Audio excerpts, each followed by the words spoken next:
Hi everyone, my name is Nathan and I'm going to be talking about the topic of gradient flow.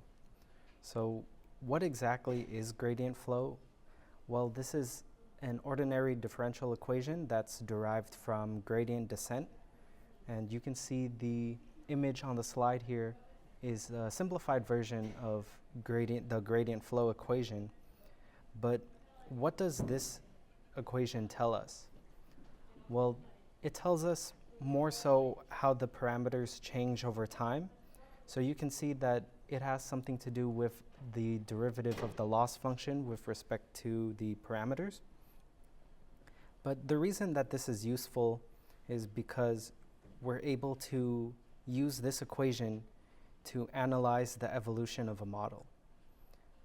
The evolution of a model has many different components, and I would say they have three different components which the evolutions can be viewed. So you can view them through the residuals or errors, the parameters, and the predictions. But all of this evolution of a model, what this really means is that we come to find a closed form expression for the model itself. So this means that you can directly input your initial parameters and a certain time in the training that you want to get your value without actually having to train the model. So that's a very interesting result. And to get to all of these three and the closed form expressions that they start, we have to come up with the equation for gradient flow. But first, we're going to start off with the linear regression model itself. The paper or the blog uses the linear regression model as a way to just get directly to the point to showing us these closed form equations. And we can start off with the first equation, the linear regression equation here. What it's saying is that our predicted function, or what we're predicting, is equal to the inputs that we have times a parameter that we're going to update. And I'm showing these two equations down below, the parameter update and the matrix notation equations, because from this point on we will start using more of the matrix notation. So we know that for the parameter update we focus on getting the best parameter that minimizes the loss. And so transferring it to the matrix notation, you can see that 1/2 remains, and it becomes the model minus y, so the error transpose times itself, which is the same thing as squaring. But I just want to make a note that the matrix notation is the one that we're going to be using today.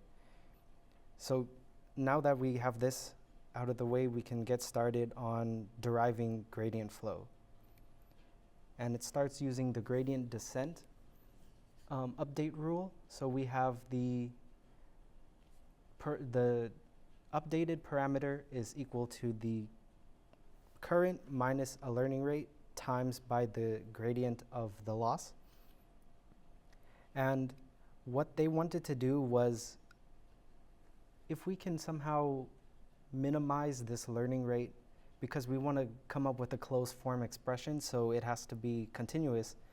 And gradient descent, so far, if we have this learning rate, we have to have a step size. So each step is cutting off some extra information in between. So if we can make this learning rate go almost to zero or near zero, then we can come up with a continuous solution. But you can see that if we have the learning rate set to zero, then it would only just stay at the current parameter. So what they did was, in the steps equation, they moved the current parameter to the other side and divided it by the learning rate. And what you get is, if you set this learning rate almost to zero or getting closer to zero, this is kind of like taking the limit as it goes to zero, which is also the definition of a derivative. And that's how they achieve gradient flow. So it shows that the rate of change for the parameters with respect to dt is now equal to the negative loss with respect to its parameters. And through this algebraic manipulation, they're able to use this equation for to analyze the evolution of the models. So they expanded, this is the gradient flow equation from the last slide, but they expanded it to where they now have the loss function set up, and then they took the derivative on the line 2 with respect to the parameters to achieve the final output down below. But using this equation, now we're able to analyze the model starting with the evolution of the residuals. And I brought up the equation from the last slide for gradient flow, and then we have our residual derivation. And what they wanted to do was, if we want to see how this error changes over time, we know that our model minus our actual output is going to give us some amount of error. So if we take the derivative of this to see how it changes, then you can see that the y is dropped on the first line. So we end up with the derivative of the model with respect to dt. And then if you perform chain rule, you end up with the derivative of the model with respect to the parameters times the derivative of the parameters with respect to dt. And that second term is gradient flow. So you can plug that in and you get a full fleshed out version of the residual derivation. However, they're not completely done yet here because this form fits the exact form for exponential decay. So you can see here I brought in the residual derivation equation from the previous slide, but they have exponential decay, exponential decay equations where you solve for with respect to time. So you can see the dx over dt equals negative kx, and then the actual solution for solving it with respect to time is the xt is equal to negative c e to the power kt. And so if you set it up in this form, then you can see that the exponential for the closed form solution is starting to come up. We have the exp function, which is acting as the exponential to kt, and the k is the entire negative derivative here times t, and then the constant is on the outside on the very end of the term. But now this tells us that the error is equal to this exponential decay, and what we're looking for is more so what does this mean for our model? So we can bring the y to the other side, and we end up with the final closed form residual. I brought in the linear model equation because they simplified it even more, naming the model as x transpose times phi sub t, and then the derivative is equal to xt. So you get this closed form residual, which is saying that given our y output that we have already, and if we know the initial parameters that we set, we can pick a time t in order to calculate these results shown on the graph. So for the graph, you can see that this will show us the errors. So graph A over here, you see the cyan line is the initial starting point, but over time it evolves to the final green line that almost fits, but it's not perfectly fitting. And this is related because in graph B, you can see the functions as they're getting to the result. So the dotted line, if you can see it there, represents the actual values, and then the solid curved lines going towards converging are the predicted ones that the model picked. And you can see it's not fitting perfectly, but it's getting there. And so that means that in the graph C, the residual errors will be not nearing zero, but it will be close. And all of this is happening without having to actually train the model. All you have to do is put in the initial parameter that you're starting off from, and then the time that you're comparing it to. So you can see in all the graphs for B and C that they are checking from time 0 to 20. Also, there's some interesting results from this closed form residual equation at the top, because inside this exponential function, the negative x transpose times x, you can tell if it's able to fit the data based off of if that matrix inside there is a full rank, or if there's like some null space, then it's not going to fit perfectly. So this would be the case where it doesn't really fit perfectly. You could also tell the convergence speed based on the eigenvalues of the x transpose and x, as well as the one on the very end, the term x transpose phi sub 0 minus y portion, because this portion can also show the magnitude, so it can tell us like how fast it'll change. And I find this really interesting because you're able to get the training values without actually training the model. So using this closed form residual, we can move on to the next evolution, which is the evolution of the parameters. So this one is a bit different. We brought in the closed form residual from our previous result, and then they introduce a Taylor series, which is supposed to approximate the linear regression model to the, I think, first order. And the reason they're doing this is because they want to solve specifically for the parameters now. So they want to see how the parameters change over time. And what we're solving for is the phi sub t on the Taylor series equation. That's what we're solving for. So what they did is plugged in the Taylor series on the left-hand side of the closed form residual to get this new equation. And now, using this, we're able to solve for phi sub t. And now this is a bit of a big jump, but what they did was, if I go back here, they brought in this model here to the other side, but when you subtract it, it's y minus the model. So they have to also remove that minus sign so that they could group the term here as well. So what they did was they grouped this whole term. So if you distributed it back, you would get the result.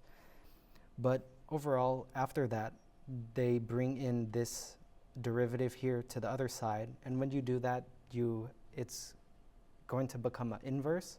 Well, it's a pseudo-inverse, so they have like two cases where it's either the matrix is landscape or portrait.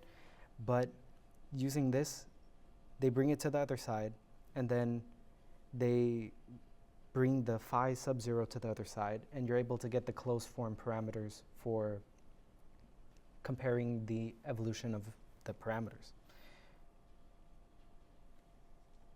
So they did more simplification. They basically used the linear model again and simplified it in the closed form parameters to become a more simple version, which is easier to read. And using this equation, you're actually able to get to these graphs here.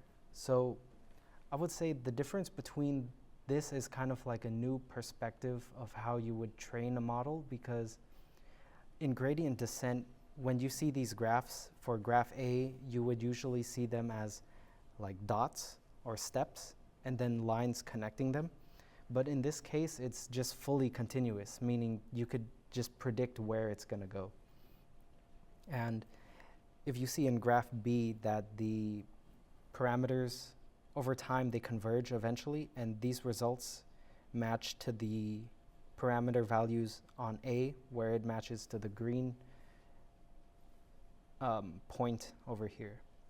As well as the loss, we can see that the loss in graph C drops completely. And it is interesting that you could also just predict all of this, once again, using the initial parameters and just the time that you want to compare it to.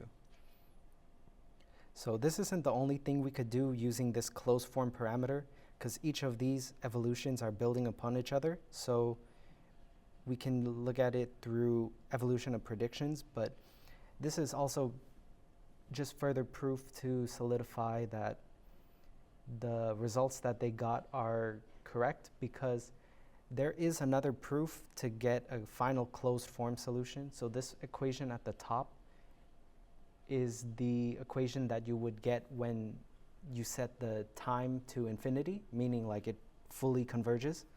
So they want to compare like how close did our closed form parameter get to this final closed form solution. And if they match, then it shows that we're on the right track.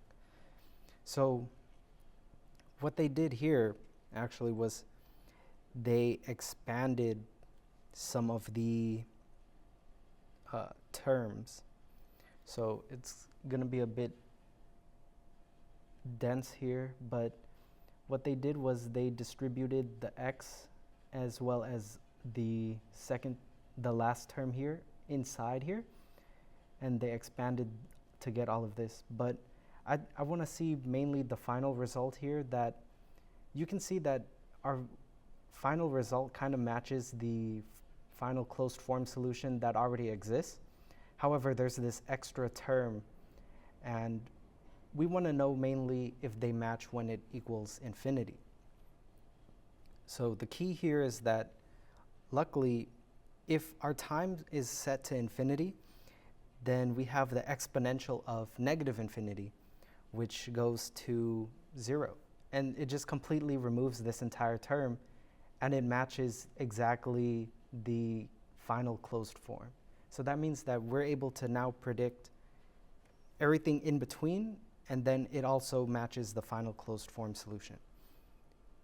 And now that we have these parameters, you can actually even predict new values or where your x will be, because we have this equation here, the y star is equal to x star transpose times the parameter. And if we already know how the parameter is, and let's say we substituted it with this closed form expression here, then if you distribute the new point that you have among the terms, you get the closed form prediction shown over here, where now we can predict certain values, as well as knowing that since this will already go to 0, the second term, then we get the final closed form prediction. But this brings us to the next set of graphs that we are able to achieve. So all of these graphs are not through training, because usually gradient descent, if you want to get all of the graphs shown, you would have to first iterate and train through all of them, get each value, and then plot it at the end. But I'll show you in the code demo that they actually just plugged in all these equations to get these specific points. So graph A, you can see that at time 0, this is how it would look like. At time 0.40, it would look similar to this one. 0.50, 2, 5, and finally 10, it would almost fit perfectly. So using all of this, you're able to just easily predict where it is, which is great for whether or not you want to find out in the first place if your model will fit without having to train it. And while it's training using linear regression, this is just setting up the groundwork for possibly using like neural networks, because the linear regression model is kind of similar to the neural networks. It's just using more functions inside for the parameters. So that's why this result seems interesting, because you could possibly not have to train a neural network, but kind of predict, like analyze the results without having to train it. So I also want to show just a little bit of the covariance. There is going to be, I know there's another presentation touching upon it, but I just want to show that it's possible to predict the uncertainty as well for the training over time. So you could do this as well. But in conclusion, the result is that using gradient flow, you can make these closed form solutions for the evolutions of the residuals, parameters, and predictions. And this allows us to see trainability and convergence of a model, as well as the predictions and uncertainty, without having to train it. Only just plugging in the initial parameters that you want to start from again, and then the time that you want to see at what point does it either converge or is it still training without having to train it. So, and then I'll be showing the code demo. And I think, oh. You have to exit out, right? Presentation using escape, and then you can switch. Okay. So overall for this code demo, I want to show how they train the model. Well, not really train, but how they plug it in. So initially, they set up these libraries, and they're just creating these data points. We have the X values and our Y outputs, and we're just comparing to see, or we're just plotting the graphs to see how it looks. But over here is the main part where this array here will set up the time range. So a points of 0 to 20 in increments of 0.01, as well as we're just setting up these initial parameters that we have in the function. This is for later the equations we're going to use, and I'll compare them to the actual equations on the slides as well. But we also need arrays to store them. Now this is where it gets interesting, because instead of usually using gradient descent to train like in iterations, they just compare the time. So all they're doing is not updating any parameters at all. They're using the equations itself. So for example, the function here, this function we have seen before in equation 10. So if I go back to these slides here,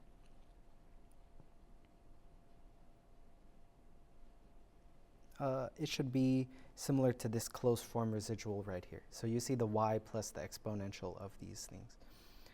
And we store them as well. And it's easy to find the differences because we already have the y values, so you can just subtract them. But then this one here is also for predicting the parameters as well from equation 18, which matches the final closed form parameters for this result here. And just using this without training, you're able to set some graphs where you can now just calculate how it goes. So like this graph here is for the functions. You can see that it tends to go to our y values. So I just set up a comment here for our y values. You can see it goes to negative 0.1, 0.15, and 0.3. So you can see the negative 0.1, 0.5 almost, and then 0.3.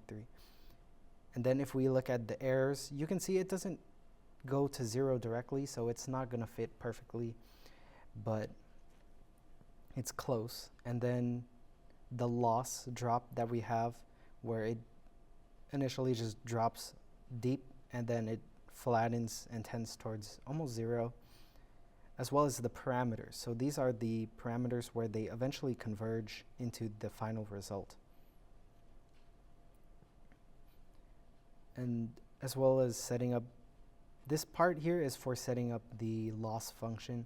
So it's mainly trying to calculate the graph for these things. But all of this initial parameters here are mainly shown through,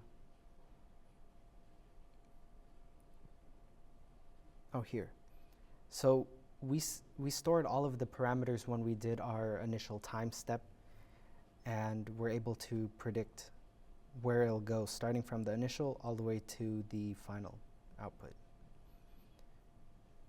As well as this part here is also interesting because you can draw the evolution of the function without any training. So all we're doing is plugging in the values that we got from the equation over here. This closed form equation where we predicted where our parameter will be based on this new data. And all it's doing is just setting up the different time. So at time 0, you can see we're calling in for how the parameter looks when it is 0, right? Or how the parameter looks when it's 10, 30, 2, and 20. And then you can get all of the evolutions over time to see how it fits.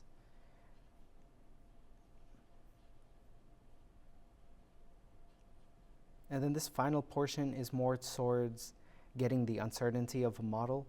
So this portion will be, I'm pretty sure, covered upon in a later presentation. So I'm just going to touch upon the graphs that you can predict. Since we already know the predictions for the lines, you can add the uncertainty to see how it will be for our data.